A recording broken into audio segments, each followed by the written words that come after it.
परमेश्वर प्रिय भाइयों और बहनों, हम परमेश्वर का धन्यवाद अर्पित करते हैं आज के इस दिन के लिए जो उसने हम सबको दिया है। आइए इससे पूर्व हम अपने मनन चिंतन में चलें, अपने सर को झुकाएंगे, प्रार्थना। महान जीव सामर्थ्य परमेश्वर, हम हृदय से आपका धन्यवाद अर्पित करते हैं प्रभु, आपकी तमाम आशीषों के लिए धन्यवाद अर्पित करते हैं प्रभु, आपके उन तमाम प्रभु परमेश्वर कारणों के लिए जिसमें होकर हम अपने जीवन को धन्य, अपने जीवनों को आशीषित सुरक्षित पाते हैं। और प्रभु धन्यवाद अर्पित करते हैं कि आपने प्रभु परमेश्वर वो सारे कारण हमारे जीवनों में दिए। प्रार्थना करते हैं प्रभु परमेश्वर, जब हम आप पर अपने ध्यान को लगाते हैं, अपने मनन चिंतन को आपके वचन पे करते हैं, विशेष रूप से यूसुफ के जीवन में झांकते हैं और इस बात की समझ और परख को रखते हैं कि किस प्रकार से आप के प्लान में मेरा और हम सब का कैरेक्टर छुपा हुआ है। प्रभु प्रार्थना करते हैं कि आपकी अगुवाई हमारे साथ रहे, मांगते प्रभु यीशु मसीह के नाम से, आमीन।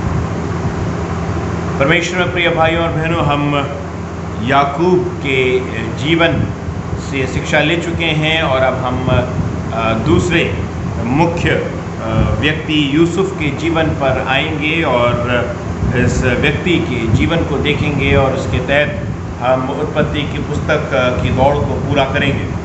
परमेश्वर में आज का विषय जो हमारे मनन चिंतन के लिए लिया गया है वो है finding our character in the plan of God. Finding our character in the plan of God. Now you know there is a bigger plan of God that is there working always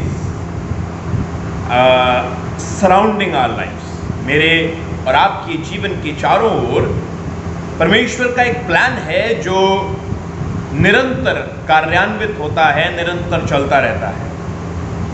कई बार मैं उस plan का हिस्सा हो जाता हूँ, कई बार मैं उस प्लान के बाहर हो जाता हूँ, कई बार मेरे को उस प्लान में बड़ा रोल मिलता है, कई बार मेरे को उस प्लान में छोटे कैरेक्टर को प्ले करने का रोल मिलता है, कई बार मैं अहम हो जाता हूँ, कई बार मैं मामूली हो जाता हूँ। पर ये सब मेरे जीवन में परमेश्वर के प्लान के निमित्त होता है। अब क्यों कर मैं ये कह सकता हूँ या क्या कहकर मैं ये इस बात को रीज़न कर सकता हूँ कि ये जो मेरा किरदार है या ये जो मेरा कैरेक्टर है ये बार बार क्यों बदलता है, क्या कारण है? यूसुफ के जीवन से और यूसुफ के भाइयों के जीवन से हम इस कैरेक्टर्स इन कैरेक्टर्स के उस समझ को देखेंगे। हम जानते हैं यूसुफ की कहानी को, बचपन से मैंने और आपने इसको संडे स्कूल से सुना है। मैं उस कहानी की डिटेल्स में नहीं जाऊंगा, पर परमेश्वर ने याकूब के बाद यूसुफ को चुना। ऐसा नहीं है कि उसने बाकियों को छोड़ दिया, वो 12 गोत्र बने और उसमें से कहीं ना कहीं याकूब का यहूदा का जो गोत्र था, याकूब का पुत्र यहूदा, वो गोत्र अंटिल लास्ट सस्टेन करता है और आज तक सस्टेन कर रहा है। बाकी गोत्र कहाँ गए, क्या हुआ उनके साथ, किसी को कुछ पता नहीं। कई गोत्रों का विलय यहूदा के गोत्र में हो गया, कई गोत्र लुप्त हो गए, कई गोत्र के राज्य गिर गए तो वो अपने आप को कई मायनों में स्टेबल नहीं कर पाए। पर अभी अगर हम इस समय यूसुफ के जीवन को देखें तो हमें ऐसा लगता है जैसे यहूदा और बाकी सारे जितने गोत्र हैं वो छोड़ दिए गए हैं और यूसुफ अब एक मेन कैरेक्टर के रूप में प्रबल हो रहा है, उसका उदय हो रहा है।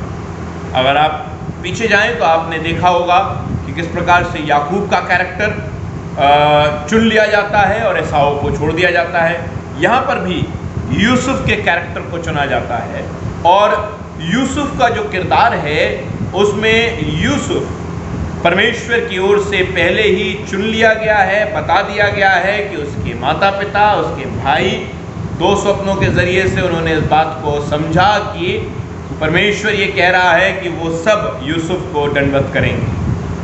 पर कई मायनों में यूसुफ इस बात को नहीं जानता था और यूसुफ का जीवन एक बहुत गहरे गड्ढे से होकर, जहाँ उसको एक कुएं में डाल दिया गया था, उस गड्ढे में डाल दिया गया था, उस गड्ढे से होकर उन ऊँटों में के साथ बंधुआई में जाकर और उसके बाद फिर इश्माइलियों के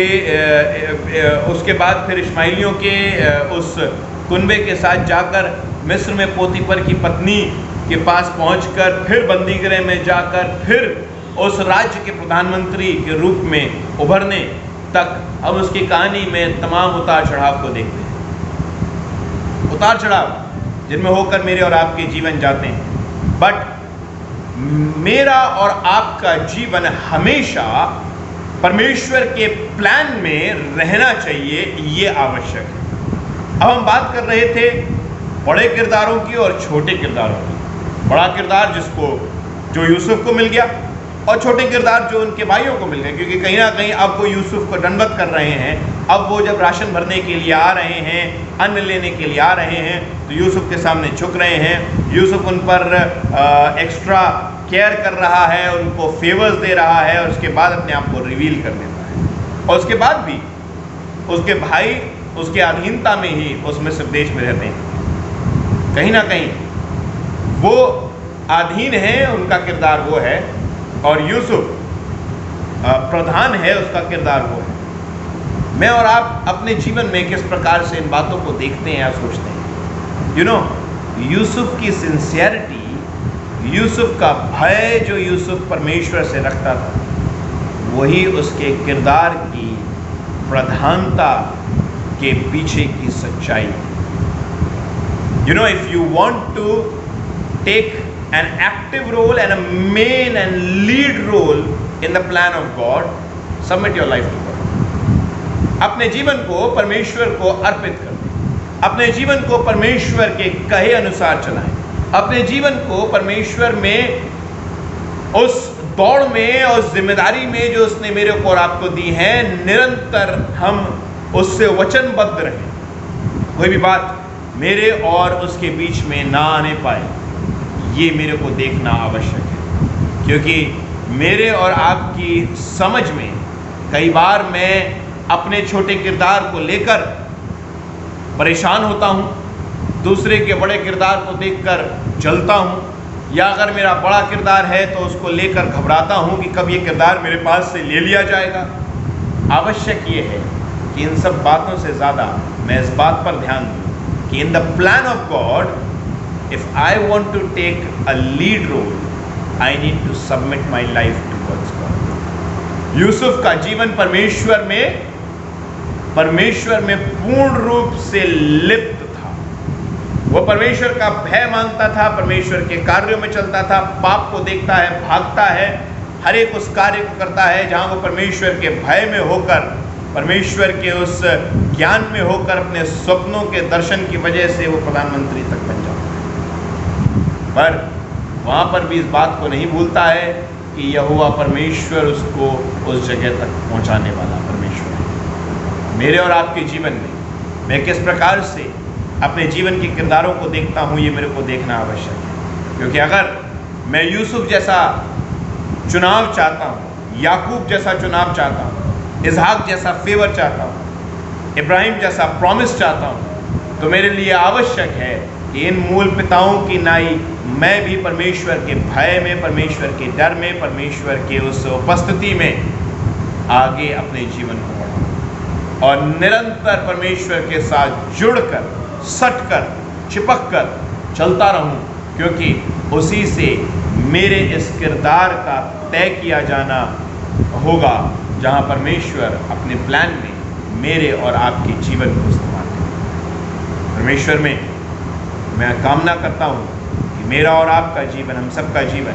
उसके प्लान में सच में चुनाव जाए, आशीषित किया जाए और बहुत आयत से इस्तेमाल किया जाए। आइए हम प्रार्थना। महान जीवित सामर्थ्य परमेश्वर, हम हृदय से आपका धन्यवाद अर्पित करते हैं आपकी तमाम आशीषों, प्रार्थना करते हैं आपके अनुग्रह के लिए, आपकी दया के लिए, और प्रार्थना करते हैं प्रभु परमेश्वर जब हम किरदारों को अपने जीवनों में प्रभु परमेश्वर आपके चुनाव के तहत पूरा करते हैं, उन्हें पाए प्रभु परमेश्वर हम अपने जीवनों को आपके सम्मुख लाना सीखें। प्रभु अपने जीवनों में आपके प्रति उस प्रेम को रखें, उस त्याग, उस बलिदान को रखें, जिसके तहत प्रभु परमेश्वर आप अपने प्लान में हम सबको चुने और बहुतायत से इस्तेमाल करें। यूसुफ की नाई, याकूब की नाई, इसहाक की नाई, अब्राहिम की नाई और तमाम उन लोगों की नाई जिनका वर्णन पूरे बाइबल में दिया गया है। सारा आदर महिमा आपको देते हैं, मांगते हैं यीशु मसीह के नाम से, आमीन। आए हमारे बाप तू जो आसमान पर है, तेरा नाम पाक माना जाए, तेरी बादशाहत आए, तेरे वजह से आसमान पर ज़मीन पर भी हो। हमारे उसके त्याज हम बख्श दे, हम सबको माफ़ कर दे तो मैं दूसरों को माफ़ कर, बस आजमाइश न पड़े दे बल्कि बुराई से बचा, बादशाहत को जलाल हमेशा दे रहेगा। हमारे खुदा यीशु मसीह का फजल, खुदा बाप की मोहब्बत और वह पाक की रिफाकत शराकत हमें से प्रत्येक के साथ, तमाम विश्वासियों के साथ, विशेष रूप से कलीसिया के साथ अब से लेकर हमेशा तक। सबको जय मसीह की।